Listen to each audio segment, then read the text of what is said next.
Hello friends and family. Today I am making fried cornbread. Here are all the ingredients I'm going to be using. Salt, pepper, flour, self-rising buttermilk cornmeal mix, white cornmeal mix, vitamin D milk, 1 egg, butter flavor Crisco, and some bacon fat that I have saved. So there are very many ways to make cornbread. For fried cornbread, I like using the white buttermilk cornmeal. Because that way you don't have to use actual buttermilk. And white cornmeal I find to be the best for fried cornbread. But I like both, yellow and white. This recipe too, I use the exact same recipe for making fried green tomatoes. The only difference is the tomato slice. So this is my bacon grease. There's not a whole lot, so I'm going to have to use butter flavor Crisco too, along with it. Now, I chose that because it does taste like butter, so to me that's the best choice. That's better than any other kind of oil I could use. I'm going to be cooking it in a cast iron skillet, and some people put so much oil in, it's like they're boiling their fried cornbread in it, and then some people put just enough to keep it from sticking to the pan. So I thought I would go somewhere in between that. Okay, now I don't measure anything.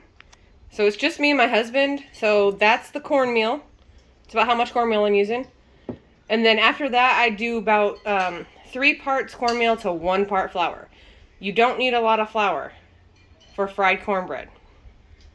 And you also only ever need 1 egg. Even if I was to double this, I'd still only use 1 egg. Because I already have self-rising buttermilk cornmeal. And the egg is also another leavening agent. And fried cornbread doesn't really need to be that fluffy or airy. I like mine kind of flat and dense. If I wanted an airy, fluffy cornbread, I'd make like a loaf of cornbread with yellow cornmeal. Okay, so I added my flour. Now I'm going to add my egg and my milk. And salt and pepper you can add anytime. I'll go ahead and add it now.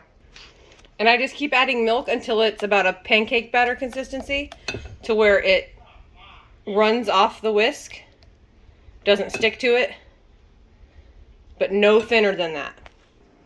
So this is about how much fat I'm adding. I may need to add a little more. I don't know. I'll find out. But, hold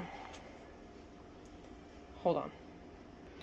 Cast iron pans are hotter than other kinds of pans. So normally you would put it on medium high. I'm probably just going to put this on medium, because I do not like dark brown burnt edges on my fried cornbread. I like it to be golden brown all the way through. Oh, and by the way, you want to always use bacon grease when you're cooking fried cornbread. Don't cook fried cornbread if you don't have bacon grease. It'll taste bland as fuck. Excuse my language. And same goes for cooking fried green tomatoes. I wouldn't cook fried green tomatoes without bacon grease. And butter flavor Crisco, for that matter. And the reason I'm cooking fried cornbread is because I made a big pot of great white northern beans. So that's a perfect combination. And the reason I mixed this in a measuring cup is so I can just pour it right in, however big pieces I want. I don't have to use a spoon to put it in, or a ladle or anything like that. But yeah, I learned how to make this living in Kentucky. And they always have either pinto beans or navy beans,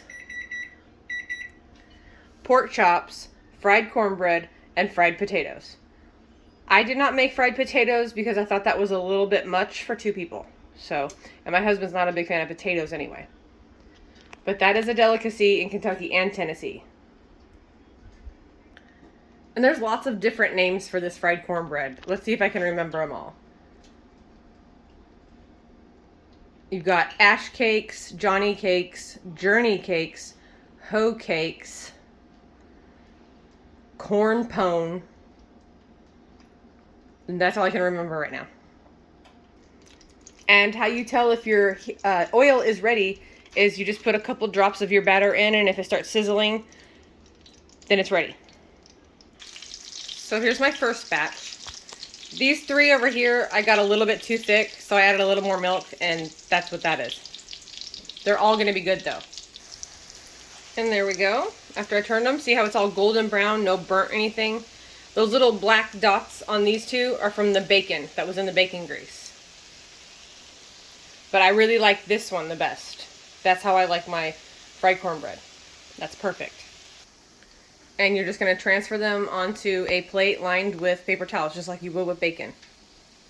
And that's about as brown as I want them to be. Here's my second batch. Those look a lot better than the first batch. So I still have that little bit of batter left, but we have plenty of cakes there for 2 people. And I'm out of oil in my pan, so I'm just going to throw that leftover away. Call it good. Thanks for watching. Hope you enjoyed it.